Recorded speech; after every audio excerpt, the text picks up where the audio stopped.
Ryan Seacrest here. When you have a busy schedule, it's important to maximize your downtime. One of the best ways to do that is by going to ChumbaCasino.com. Chumba Casino has all your favorite social casino games like spin slots, bingo, and solitaire that you can play for free for a chance to redeem some serious prizes.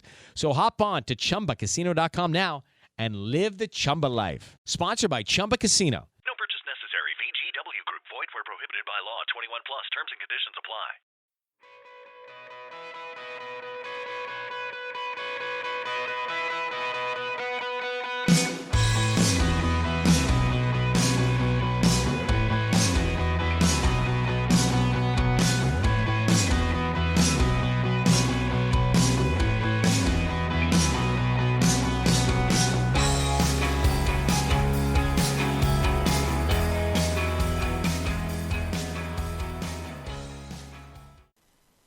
Hello and welcome to the 19th episode of the Extreme Sports Performance Podcast. My name is Ryan Blake. I'm the founder and CEO of Extreme Sports Performance. In this episode, I'm speaking to Richard Husseiny. Richard is a high performance coach that focuses on leadership and transformation. He's the founder and owner of Husseiny Performance. I'll be asking the questions I ask all my guests. Who he is, what he does, where has he come from, what has he done along the way, what are the key moments from his career so far, what are his top areas of interest, what are the most valuable things he's learnt, who are his top influencers, what are his top resources for information, what are his top performance exercises and or drills, what are his top pieces of advice, and finally, where can people find him. We freestyle a lot in between questions. This is one of the most interesting episodes I've recorded to date, so I hope you enjoy it. Here we go.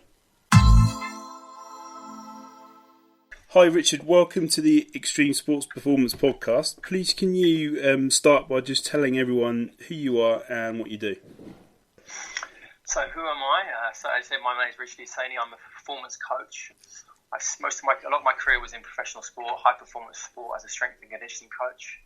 I've now moved into still high performance coaching with regards to leadership and transformation. Awesome. And can you just give us a little bit of a background of kind of where you've kind of started out and what you've done leading up to now? Yeah. So I studied sports therapy at Chichester University. And then I did a Master's in Strength and Conditioning Science at St Mary's University in Twickenham. And predominantly for my career, I went from kind of sports therapy, sports massage, rehabilitation into performance training, so strength and conditioning. I've worked with Fulham Football Club, Harlequins Rugby League. I worked with English Institute of Sport for Olympic cycle with British diving and some multi-sport, so some Paralympic athletes. And then following the London Games, I went to an opportunity to work with Exos in China, and I was there a few years working with predominantly with their judo squad, the Chinese Olympic Judo Squad and Chinese Olympic Centre in Beijing and in Shanghai. So I worked with the Chinese divers in Beijing in the Olympic Centres and worked with judo in Shanghai under Exos. I left there due to family, my mother getting terminal cancer. Went through that, and then since then I've worked with Hinsa Performance, and I still do some consultancy now with British Ski and Snowboard, so particularly with Park and Pipe. But kind of the initial, that time frame of, I guess, going through that process of supporting my mother through cancer and the resulting grief and the life changes that happened from that, this is kind of, I guess, why I'm doing what I'm doing now, why I've moved away from full-time work in high performance sport. Thanks for sharing that with us. Would you mind just giving us a little bit more information about the kind of things that you do on a day-to-day basis now? Yeah, so my main, I guess what I do, my company, I work with my wife Anna. So in the sense that we work together on retreats. So we offer retreats that are aimed at leadership, at healing, and health and wellbeing. So that's one form of, I guess, area we're passionate about and part of our work. The second area we both run workshops, but I run workshops. For example, the last workshop I ran was with Ogilvy Health, so a big marketing company, and really taking the lessons from Olympic sport with regards to training and planning, and looking at how can we work or be at our optimal. So it's kind of very simple lessons from periodization, from I can go into a bit more detail of that, but that's the retreats, that's the workshops, and I also do online coaching and coaching. So, and again, looking at development, looking at growth, looking at how can you or I be our best self with regards to health and well-being, with regards to mindset and kind of transformation, very much from a place of how can you be your best self. Brilliant. I find this fascinating because as we spoke last week about this, I just think it is an area that is almost avoided or not really kind of focused on very much these days, with still at the high performance, like elite level. So it's a very interesting topic. Is this something that you've always had an interest in, or is this something that's kind of become obvious to you over time and you thought, yeah, this needs to be focused on with a little bit more detail and paid a lot more attention to? I would say in my early days of strength and conditioning, I was naive and I assumed that what strength and conditioning coaches were the main thing, and that's what made performance, high performance what it is. I guess through professional experience, but also through life experience. Certainly from being in China, you get to see. One of the major lessons I took from there were that, you've got people who are the best in the world, yet are doing things exceptionally different to the environment that I came from, particularly going from the EIS straight into China, which is, from EIS, very organised, very process-driven, very evidence-based, into a Chinese environment that was very much not that. But yet they're still a high-performance program, of course, because they're still achieving many, many medals on the world stage. So that kind of was really a big wake-up call to me, in the sense of, okay, well, there are different ways of doing things. I need to pay more attention and to open myself up. And then I guess with regards to mindset and with growth and with transformation, that came from the biggest area came from my own experience. It is Ryan Seacrest here. There was a recent social media trend which consisted of flying on a plane with no music, no movies, no entertainment. But a better trend would be going to ChumbaCasino.com. It's like having a mini social casino in your pocket. Chumba Casino has over 100 online casino-style games, all absolutely free. It's the most fun you can have online and on a plane. So grab your free welcome bonus now at ChumbaCasino.com. Sponsored by Chumba Casino. No purchase necessary. VGW Group. Void where prohibited by law. 21 plus. Terms and conditions apply. Of that, from being kind of completely broken in grief, and then stumbling across the Flow Genome Project, and kind of what they specialise in is in coaching, and really at the heart of it is the flow state. So what they want to do is open source the biological signature of flow and then work backwards. So once you know what's going on in the body, you can then work backwards to initiate some triggers to set yourself up to be more likely to access flow state. And for me, learning about flow, training with them, it showed me a completely different level of life that it was new to me, this richness to life that was incredible. And two, it showed me how to just address my own behavior in this world to be more harmonious, to be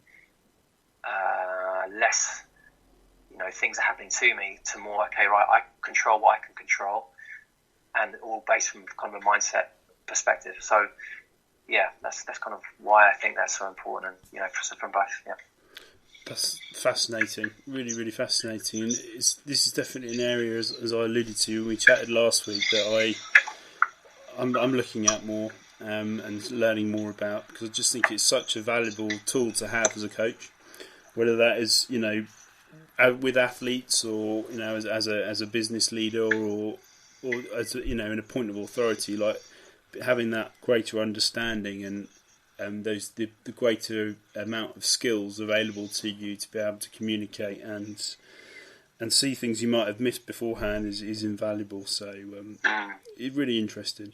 When you were in China, I can imagine one of the biggest challenges you had initially was probably communication. Yes.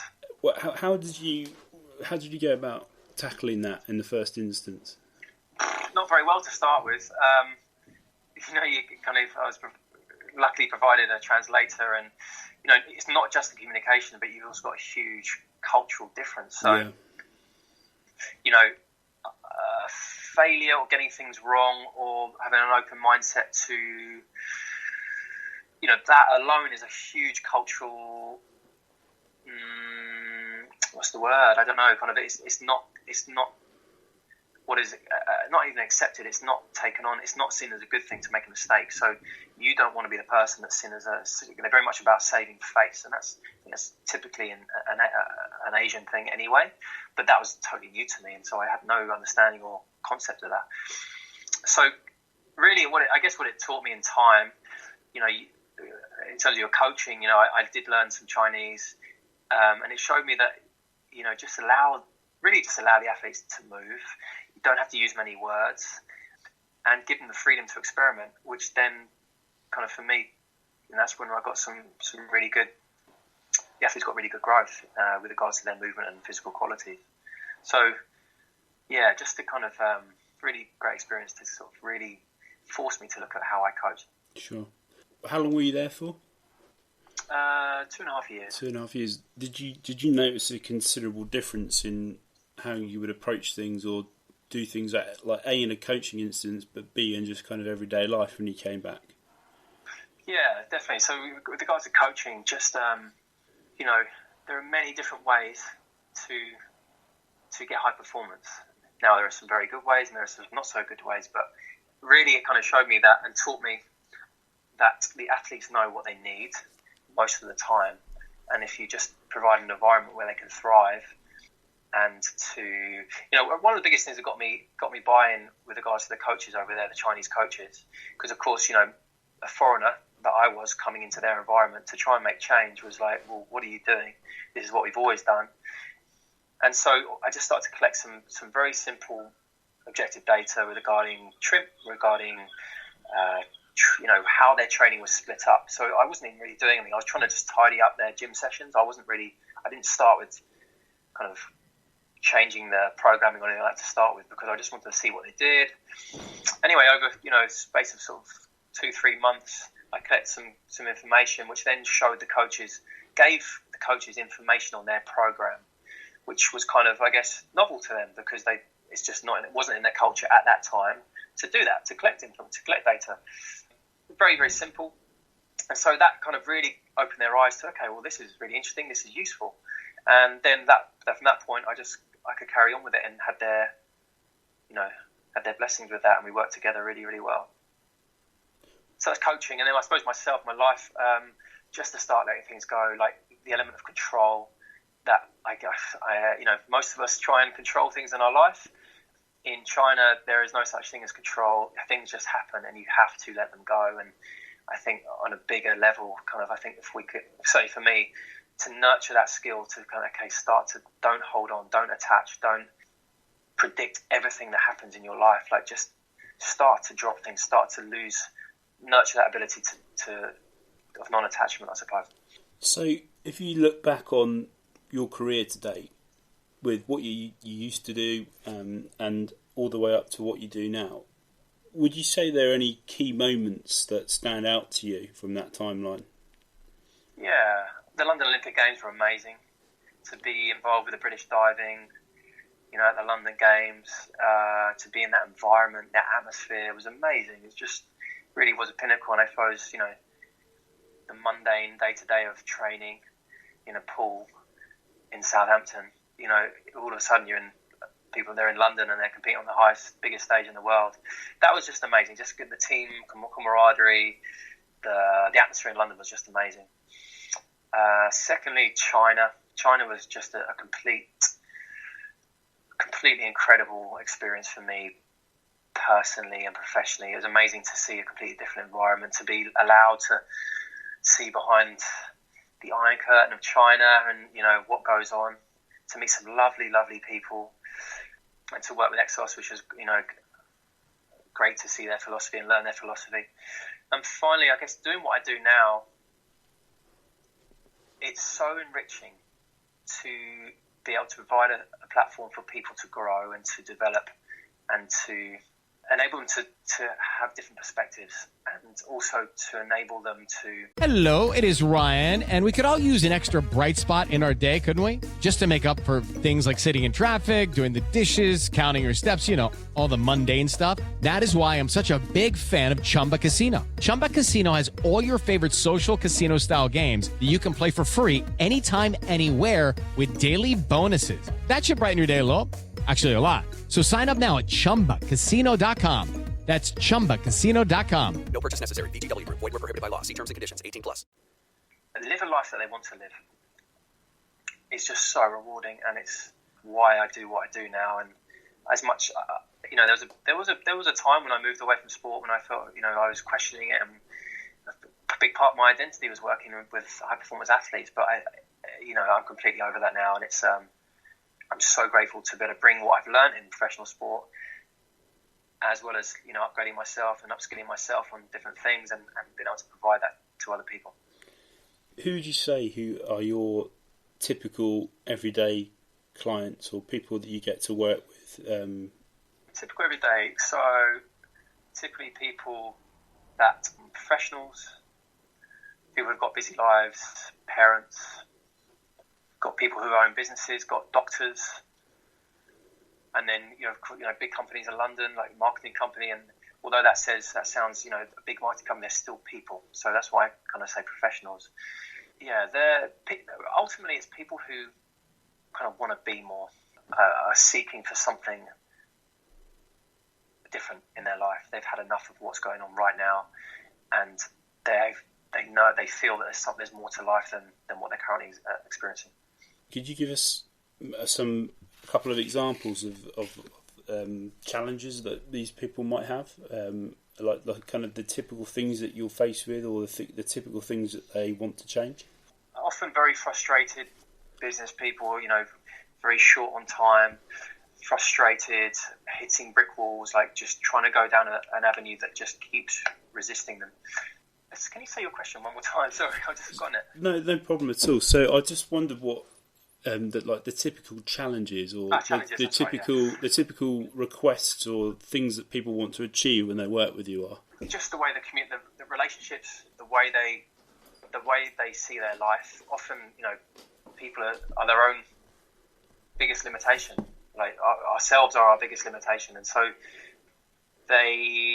what's often said as well that I'm not the best at selling, but what's often said is the services and the coaching that is provided and that they go through, it's shown them something they didn't realise they were looking for in terms of a new perspective. They're unhappy in relationships, both professionally, personally, and their life seems pretty mundane.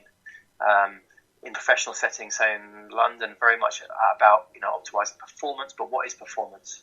Performance being cognition, being creativity, intuition, tuning people back into their bodies.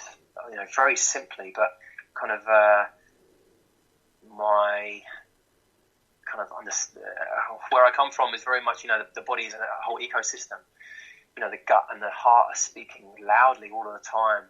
Great work by Zach Bush shows that for every 10 bits of information being transferred between the brain and the gut, 9 are going upwards. And again, amazing people at HeartMath Institute, 40,000 neurons in the heart, and again, the heart and brain are communicating all of the time. So how can you tune into this? How can you tune into your instinct, into your intuition, into your senses, rather than being lost behind your eyes? They're just sort of some very typical things that come up. Really interesting. With regards to that, what would you say your top areas of interest are with regards to helping you do your everyday coaching with these people? Top areas of interest. Flow state. I believe that. I believe very much that we can't, as Einstein said, we can't solve a problem from the same level it was created on, same level of consciousness it was created on. So an area, a huge area of interest to me is consciousness, is death, but is consciousness ultimately, and the kind of, the expanse of consciousness that we have available. Yet most of us use 1 or 2 levels of consciousness. A single rational level of consciousness are in the sense of looking at from biological. Our brain is in high beta. We're taking in information. We're making sense of it. Our logical, rational mind is crucial and it's great, but it also gets in our way. And so, I'm in flow states or non-ordinary states or altered states. Our prefrontal mind, so our default mode, goes quiet, and our default mode is responsible for the sense of I and the sense of time. So in a flow state, signature of flow state is stir. So selflessness, timelessness, effortlessness, and richness. Selflessness being the sense of I disappears. We're just completely immersed in the present moment with one person, with a team of people, or on our own. There's no sense of worrying about if people like me, or if our inner critic goes quiet. T is timelessness, so that's probably the most common recognizable signature. Time slows down or speeds up. You could be doing some form of activity that you're completely engrossed in, and 2 hours can go past in 5 minutes. Or in a near-death experience, for example, time often slows down, or if you're in a car crash. So time is distorted. E is for effortlessness. You're just in the present moment. You're just doing. You're not thinking about what you have to do and how you do it. You're just doing it. And R is richness. And I guess the most interesting area for me is the information that's accessible in these non-ordinary states, in these altered states. Increased pattern recognition, increased intuition, increased creativity. And so insight, I don't know, the way I relate that to an everyday moment would be if you're sat at a desk and you're bashing your head against a project that you're working on and you're just stuck and you're just trying to force it. For me, if I go out on a bike ride or if I get into nature, often when I'm not thinking about something, all of a sudden the insight will come to me. That's on a very micro level of flow and insight. This leads into, I guess, another area of interest for me is, how to get into these non-ordinary states. Amazing research coming out now regarding psychedelics and the clinical use of, with regards to post-traumatic stress, with regards to, trauma, with regards to depression, anxiety, and obviously in certain countries now it's legal. So with regards to creativity now, cannabis is an amazing compound, and loads of research out of America, but also from Israel, actually. Israel produces a lot of research on cannabis, and I guess one of the most interesting facts for me is that our bodies have an endocannabinoid system in. So we're built to receive these. We're built to receive it. And it's almost like a second immune system. So cannabis kind of helps to restore homeostasis, hence why medical marijuana is having such profound effects. There's a real reason to what's going on. And also as well, another area, or kind of link the psychedelics, kind of end-of-life care. That's something I want to investigate with regards to non-profits later in this business, but it's not for right now. But certainly, how can we enrich someone's life, even if they can't be cured? How can we let them? What environment can be there to enable them to let go of fear and to just be with their families, be however they want to be for the remaining time? And which ties into death. That's another kind of interesting area. Amazing. No, that's just truly amazing. Thank you very much for sharing that with us. What would you say, based on everything you've done in your career, and what we've just spoke about, and how you've kind of transitioned from elite sport to more of a holistic approach to kind of everyday people, what would you say the most valuable things you've learned are? The most valuable thing I've learned is that we have everything we need if we get out of our way, if we get out of our own way, in the sense of healing, in the sense of, creativity, in the sense of performance. We just know what we need. So tuning into our instinct, our intuition, rather than kind of allowing our negative chatter, our internal doubt, that mind take control, be the lead. Like it's an amazing tool. Don't get me wrong. I'm not dissing the mind. The brain is highly needed. Without the brain, we're not here. But its function is optimal when it's helping, not when it's deciding, in my opinion. And I kind of looking, taking back to, I guess, going back to athletes. For some reason, I've worked in acrobatic sports most of my career, and you've just got to look at them and the way they go about things, particularly the snow sport or the action sport athletes. I know you've got experience in this as well, but they're doing things that are very, very rare. And so, there's one thing for me to say, well, you need to do this and you need to do that to make you more perform better and to less chance of getting an injury. But ultimately, they know what they need, and they're very highly tuned. Their mind and body are completely linked. There's no separation. They know that they go by gut instinct, and often, again, and I don't know if you've had this in your experience, but certainly my experience of hearing them, when they got injured, they've known that they shouldn't have gone. They've just gone for it because obviously they feel fear, but there's a deeper knowing in them that sometimes if they don't listen to that, it often leads down the wrong road. So yeah, that's in a nutshell. I can really relate to that. So as we spoke about briefly last time we chatted, I used to wakeboard quite a lot when I was younger, and I was fortunate enough to get to travel around the world and represent Great Britain at different competitions in different countries, which was truly amazing, really, as I suppose as a young man who loved extreme sports. And there was a time when I was in a competition in Sweden, which was it's kind of a combined extreme sports competition. So they had freestyle motocross, they had skateboarding and wakeboarding. It was a huge event at this most beautiful location. And on the second day, we were doing some qualifying runs, and I'd recently just landed a new trick before I'd gone out, about a week before. So I thought, you know what, I'm going to try and put it in my run, just to try and maximise my chances of qualifying and doing well.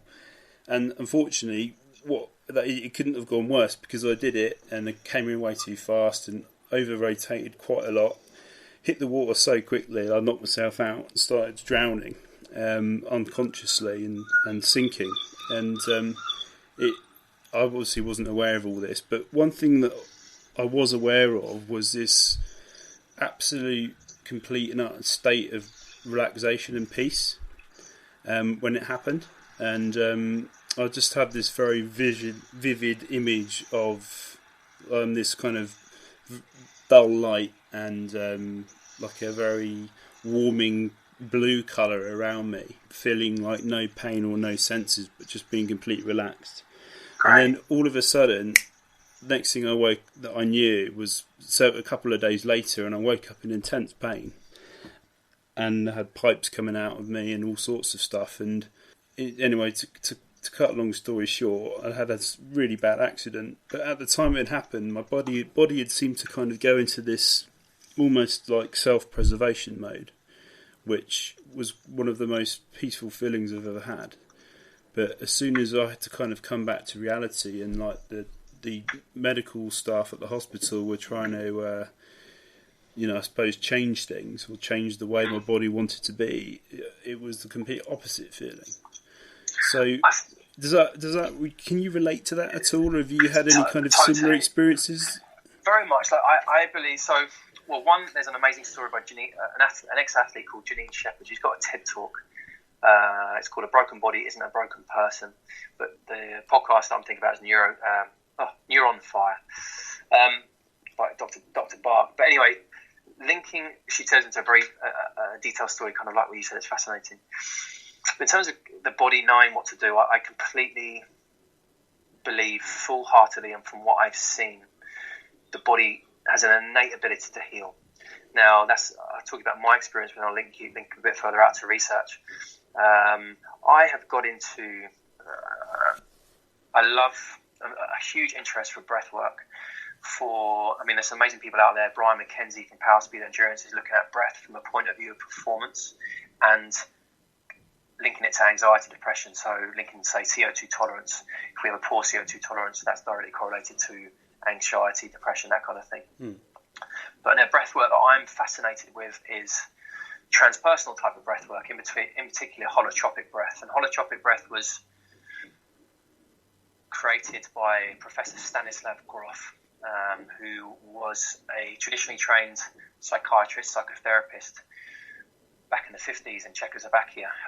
And he was one of the first people to start to use LSD. Hello, it is Ryan, and I was on a flight the other day playing one of my favorite social spin slot games on ChumbaCasino.com. I looked over at the person sitting next to me, and you know what they were doing? They were also playing Chumba Casino. Coincidence? I think not. Everybody's loving having fun with it. Chumba Casino is home to hundreds of casino-style games that you can play for free anytime, anywhere, even at 30,000 feet. So sign up now at ChumbaCasino.com to claim your free welcome bonus. That's ChumbaCasino.com and live the Chumba life. No purchase necessary. VGW Group. Void where prohibited by law. See terms and conditions. 18 plus. So psychedelic in clinical settings. Obviously, the prohibition happened. Psychedelics were banned worldwide. Yet he knew the healing benefits of these compounds, and he looked back at the patients that he saw, and he saw that there was this breathing technique that they would do to try and keep the experience going. Anyway, a few years later, he came up with this holotropic breathwork to music, this very particular style of breathing, hyperventilation type breathing. And from what I've seen in my own experience of doing it, and from my learning of it, and I'm continuing to learn from it, and I want to be a holotropic breath facilitator someday. The body knows how to heal, and it's in a way beyond what mainstream Western medical model sees. But the research is there to kind of prove that and link into some mindset. So I would definitely recommend someone to check, if you're interested in this, check out Stanislav Grof, Professor Stanislav Grof, as well as Dr. Joe Dispenza. And Dr. Joe Dispenza is using breath, is using meditation. In a similar way, I guess he's looking at the biological, what's going on in these states? How can we get into these states? And then just let what happens happen. And he's having absolutely amazing results with terminal cancer patients, with multiple sclerosis, with the list goes on. And it's, big, bold statements to say that you can cure from that, but he's repeatedly coming up with amazing results. So I guess tying it to what you said, the body has an incredible innate ability to heal, in my experience. It's something that's always stuck with me, to be honest, Richard. And I tell people about this, and they kind of, quite a lot of people don't quite know where to go with it, because I think unless you've experienced something like that, or you've read about something like that, it's hard to really how to interpret it. It was strange because I used to go up until that point. I was, late teens, 19, I suppose, nearly 20. I used to go at things like an absolute nutcase, and my fear factor really was very low. I'd done a Zuckerman sensation-seeking scale tests and cortisol tests at uni that year, and my readings were that of what you would call someone who was an adrenaline junkie. And my fear was never a real issue up until that point that had happened. And anyway, about a month later, when I kind of fully recovered, I came back and started wakeboarding again. I remember it clear as day. I went out and just did a few of the tricks that I knew I could do, which I wasn't scared of or wasn't really fearing. But then I knew in the back of my mind, if I don't land this trick, it's almost killed me. I'm never going to get over it. So the first time I cut in to do it, I thought you can't back out of this. You just got to do it. So I cut in and did it perfectly, the most perfect time I've ever done it. Landed it, and I had such a sense, I suppose, of relief, but sort of such an overload of emotion that I kind of broke down and just threw the handle, and that was it. Took my board off and I was done. But in a way, I'm really glad that I had done that, because it was. I think it would have probably haunted me if I hadn't. Yeah. But that changed my life. That experience really. I started to kind of still do other extreme sports. I mean, I still surfed a lot and snowboarded a lot and really enjoyed that. But wakeboarding definitely took a bit of a back seat then, because it turned into something that I had to do because I had to become better if I wanted to improve and keep wakeboarding all these competitions. And that wasn't why I first started it. I just did it because I loved it and it was fun. I think that's great to hear. I want to pick up on what you said about that in terms of that emotional release from that experience. Yeah. You in terms of, I guess, linking to a flow, or you most probably in that moment doing that trick, you're pushing yourself. But I guess what I love about the Flow Genome Project is using these states. For example, that experience was a huge. Western society, I guess I'm bringing it back to the kind of an area that I'm interested in. Western society is,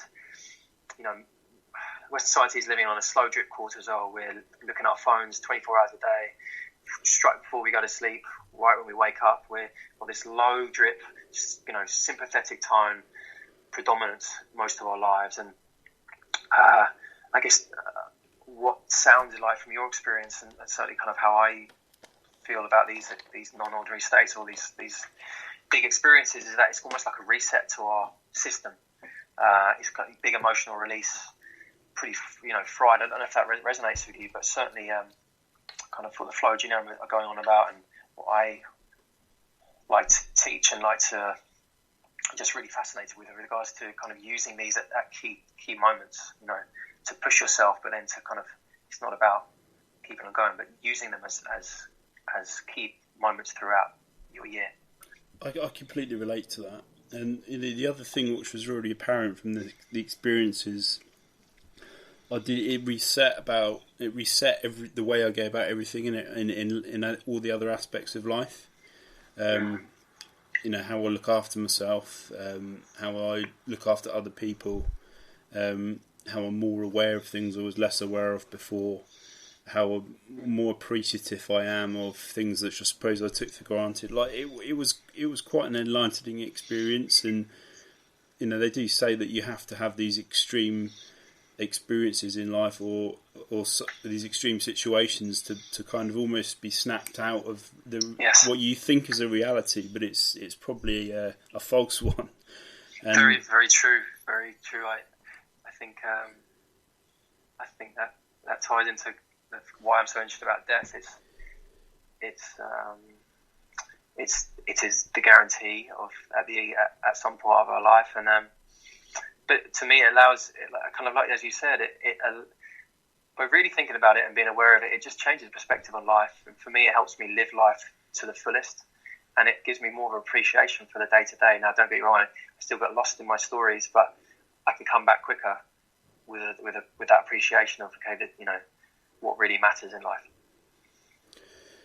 I mean, I could talk about this all day. It just does fascinate me, and that's why it's been so great to get you on the show, just to give a different perspective to the things our guests usually talk about.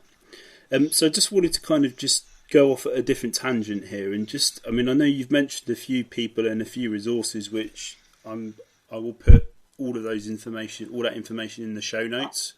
So when people listen to the show, that they'll be able to click on the links and resource them straight away for themselves. Right. Who would you say your kind of top influences have been over your career? Over my career, okay. I guess so. Back to my, I guess where I am right now, the biggest, the influence that were in my professional career as a strength and conditioning coach are now kind of not so much great people, but I guess who I look up or I look to now, certainly Jamie Wheel from the Flow Genome Project. He's executive director of the Flow Genome Project. He's written a few books. His latest was Stealing Fire with Stephen Kotler.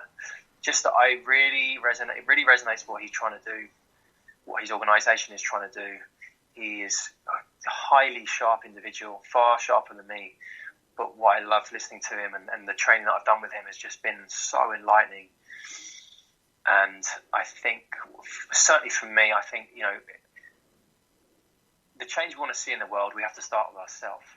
But at the same time, his organisation is really trying to open source non-ordinary states, flow states, so more people can access them. So then, as you say, kind of have a wake-up moment. As you just said, that accident was a wake-up moment for you. Certainly losing my seeing death, seeing the final moments of cancer and all of that kind of stuff. That was my wake-up call. And I think very often we can get lost in our stories and our day-to-day and our lives of what doesn't work and who's done this to us and all that kind of stuff. But I think those wake-up moments are crucial to kind of level ourselves up and to be the change we want to see in the world. And there's no doubt that I don't want to get political and that kind of thing, and I kind of struggle to talk about this, but I think certainly what I read, and you come away from mainstream news and you start to look at people who are making sense to me anyway, kind of there's not a lot of time to correct some things in the world, and I think we have to start with ourselves, and the best way to do that for me is to nurture those big moments to wake ourselves up. So that's Jamie Wheel. Another one is Zach Bush MD. He's an amazing man. He's been on multiple podcasts as well. He's just an incredible person. Like, he's a triple board certified clinician in intensive care in America, so intensive care units, so ER, in endocrinology and in oncology. He spent a lot of his career trying to develop cancer treatment. Obviously, I've come through this from my experience of the British system of cancer and the mainstream treatment of cancer, and so I've just stumbled upon all this stuff and realised that there's so much more we can do than, as great as the mainstream is and as crucial it is, because not everyone has access to this information, even though we do, because it's just on the internet. He's just an amazing person, and I think what I take from him, what he's trying to do with regards to farming in America and worldwide, links to glyphosate. So a really commonly used pesticide that's water soluble, that's in 75-80% of the world's water and food chain, which causes damage to the gut, which causes stress in the body. And Monsanto, who was the original, they actually sold it, but they don't own glyphosate anymore, but they have been sued successfully by one person, one farmer, who was shown that caused cancer. I'm not going to go into the big detail, like someone you need to check out, Zach Bush, but certainly his products and his research and the non-profit that he's doing is, for me, amazing. So that's two. The last person, I would say, there are two. That would be Ramdas. So I don't know if you heard of Ramdas. Ramdas was originally named Richard Alpert, so Professor Richard Alpert. He was a professor at Harvard in the 60s with Professor Timothy Leary when psychedelics went a bit crazy in the States.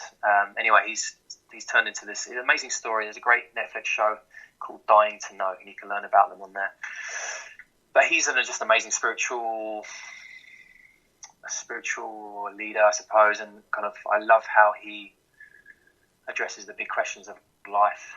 Also relate that, I said two, kind of Russell Brand. I didn't used to like Russell Brand, but from seeing someone again go through his experience of transformation, coming from being a drug addict, but the way he deconstructs his life and the way he in himself is a spiritual, I guess, I don't know the word, but I love, it just resonates with me so much. Not that I was a drug addict, but, trauma and how to see that. Yeah, so they're four people, sorry. No, thanks very much for those. I'll definitely, as I alluded to before, I'll make sure all those links go in the show notes so people can check them out themselves. Great. So, if you needed to find out some new information about something you weren't quite sure about, you needed to check something, what would you say your top resources would be to source that? I would look to people rather than a resource, I suppose. Yeah. Again, I would look at those three or four people. Yeah. Social media is both amazing and also a very highly negative thing. Depending how you use it. If you use it at all, it's wonderful. So, you obviously can pick up information there, but I would say it's people I respect. So obviously being aware that there's probably a confirmation bias in what people are saying. The people I follow are probably, there's a bias to what they say, but I do try and keep and I don't think I'll ever be unbiased, but I just look at people I respect and trust in that context. Love it. That's a really good answer, and I think it depends what you're looking for as well, doesn't it? I mean, There's so many things that we need to find out about all the time that, your gut instinct or your initial thoughts on it are usually pretty accurate. Yes. And there's always going to be someone that I think your mind will kind of guide you towards, even if you're not sure. So I think, people over machines or people over computers definitely first. Definitely. Even though the machines can help, I wouldn't be my personal go-to either. Hello, it is Ryan, and I was on a flight the other day playing one of my favorite social spin slot games on ChumbaCasino.com. I looked over at the person sitting next to me, and you know what they were doing?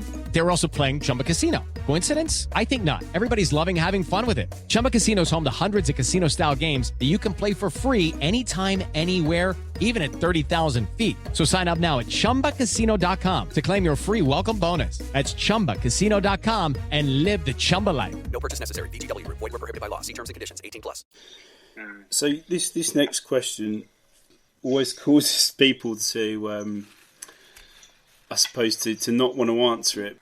I wanted to talk to you about something regarding exercises and drills. So if you think back on all of the different sports you've worked with, and you know, including the people you work with now, well, not necessarily athletes, what would you say that, you know, the top exercises or drills that you've done? And I'm sure you've done a lot of different ones with a lot of different people. Are there any standout ones you just think this is just awesome? It works really well, and this is probably up there with and above the others. Okay, I will say first one. I'll definitely bring it to more of a drills and exercises. But I guess the first one I say is breath. Tune into breath. Use breath. Learn about breath. Learn how to breathe properly. It's the remote control to our brain, and to learn how to breathe properly, you don't have to be master student to understand this. Like, you know, kind of go to Brian McKenzie, go to Power Speed Endurance, have a look on their website. Really simple things on there. You know, I've learned this, but I kind of want to put you to the people who are leading the field in that area. Just learn about breath, start to practice breath, use breath, and see how it changes your state, because it's profound. It's really, really profound. That also links into Stanislav Grof. But I think at the very start, use breath to take control of your internal world. Having said that, exercises. Like you say, depending on the person, assuming you've got someone fit and healthy, I love a squat. You know, I just like lift load through full range in a full body movement. I think that's great. I think lower body power, lower body strength, trunk stability, bracing. Yeah. Kind of, you know, lots of qualities ticked off there. Yeah. Well, so it's kind of a one exercise fits all kind of category, really. I suppose if it's done properly, it's brilliant. Love it. So breathing and squats, love it. Also interrelated as well. Yeah, for sure. Yeah, brilliant.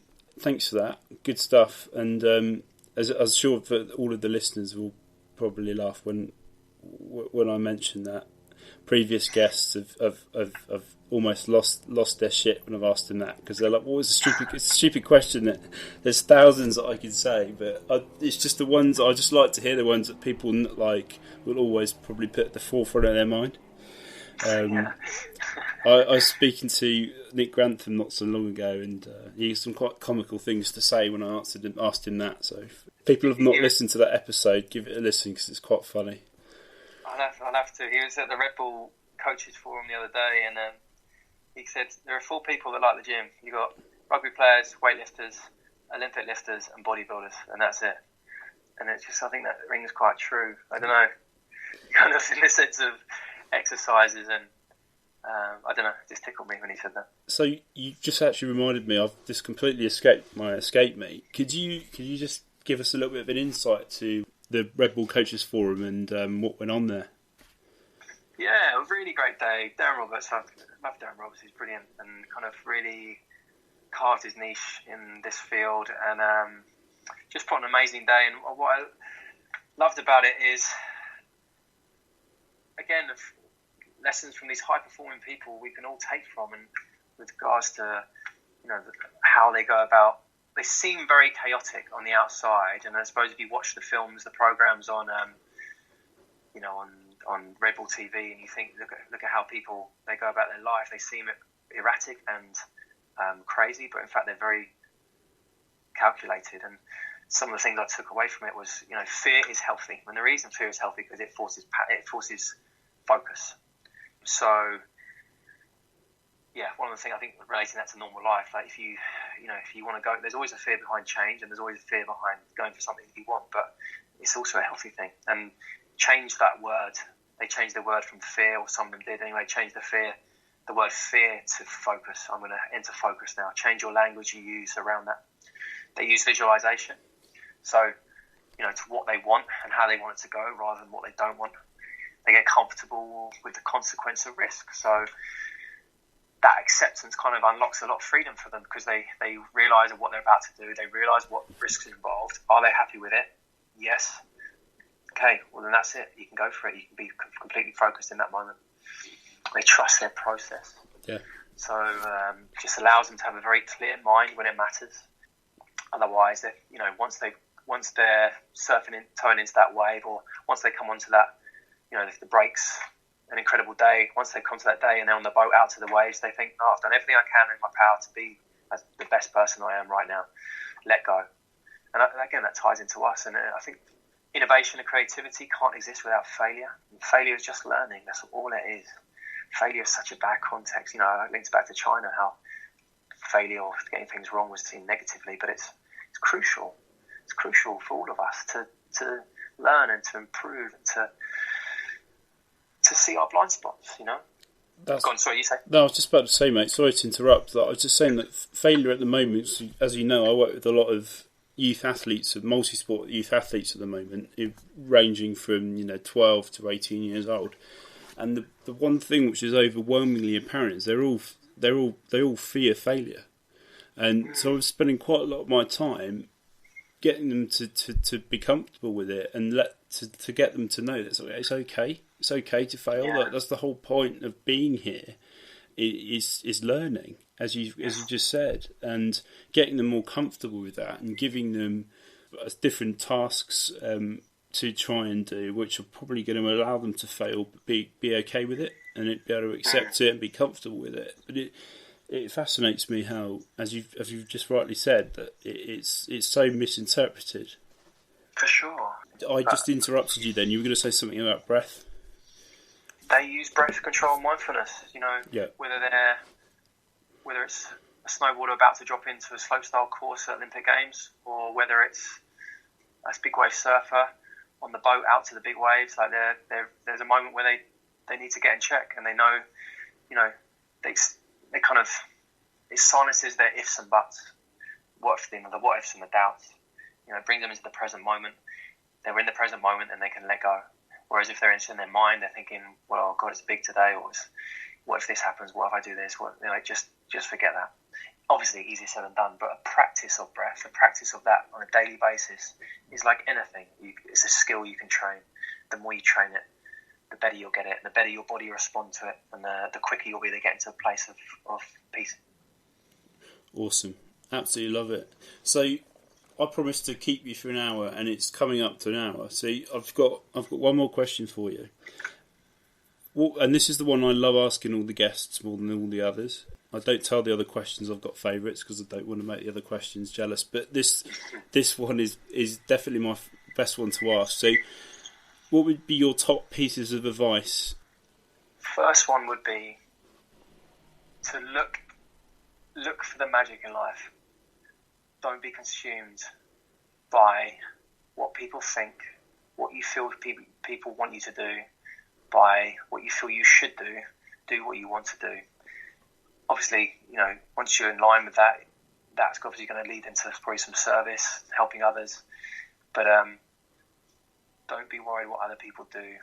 And look for the magic in life, because there is magic in life. I never realised there was, but there really, really is. And science is showing that in a way, and certainly, so looking at flow state, looking at kind of what's accessible in a non-ordinary state, like there's magic there. 2, I would say regarding health and well-being, look broader than just the Western model. Look at all aspects, take into account, and I kind of break that, not I break down, but I agree completely with the components of health and well-being include the physical, they include the emotional, they include the energetic, and they include spiritual. Now, 2 of those words can spark a bit of I'm making up, putting words out there. So obviously physical, look after your body, do things that feel good, do things that are good for you. Emotional, mental health is massive. Like it's express your emotions. There are many different ways. Like be aware of so many different things to say on this, but just be aware of your emotions and find an outlet. You can process your emotions. You can let your emotions out.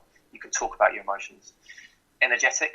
Now, this came to me late, but I've experienced energetic healing with regards to a shaman. I needed it I had half my thyroid removed a few years ago. My mum actually died of thyroid cancer, and it wasn't related. But anyway, I've been reading lots and lots and had energetic healing, and kind of it is just incredible and profound, and a huge part to what health is. I could put you onto the Four Winds Society. Is a great website to check out, and that's who one of the shamans I saw came from. I would just check them out and just be open. Just don't ignore it. Just sit with it, and especially if you're ill, like, look at those. And of course, spiritual. Spiritual to me simply means connection. It doesn't have to be assigned to any one tradition over another. And I think kind of connection is at the heart of what it is to be a human being, and that's crucial to health and well-being.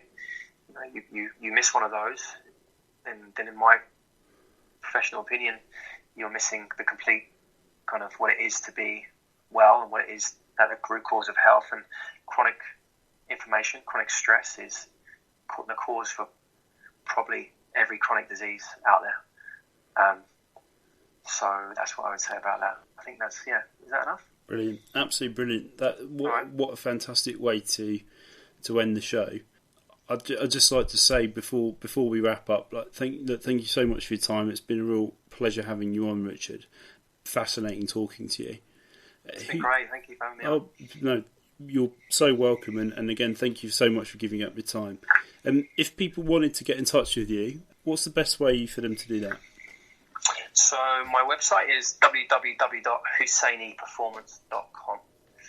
And then I'm most active on social media on Instagram, so it's at Husseiny Performance. And on both those, you can have my emails there. My email is richard@husseinyperformance.com. So any of those can contact me, and I'd love to hear from anyone that is interested in what we've been talking about. Amazing. And as some listeners might have gathered, you're based down on a coast from the noise of the seagulls earlier. That's you're right. Based down in Brighton, right? Yes, Brighton. Fantastic. Yeah.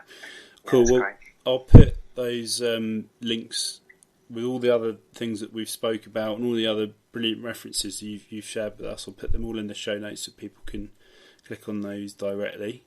But please stay on the line whilst I end recording. But again, thanks very much for your time and everything you shared with us. Thank you. It's been a pleasure.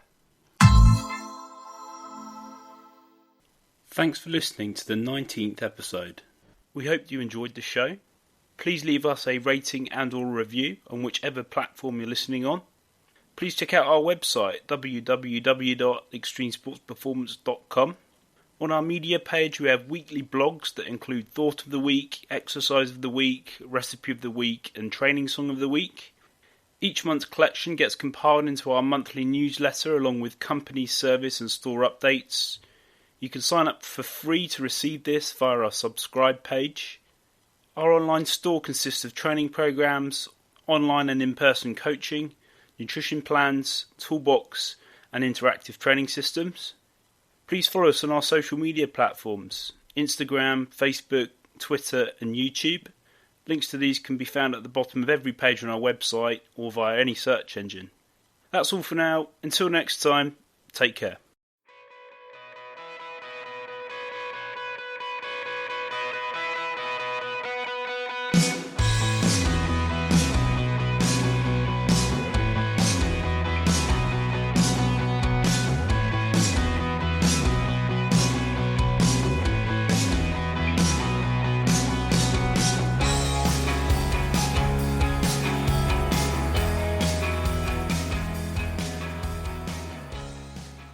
Hello, it is Ryan, and we could all use an extra bright spot in our day, couldn't we? Just to make up for things like sitting in traffic, doing the dishes, counting your steps, all the mundane stuff. That is why I'm such a big fan of Chumba Casino. Chumba Casino has all your favorite social casino-style games that you can play for free anytime, anywhere with daily bonuses. That should brighten your day a little.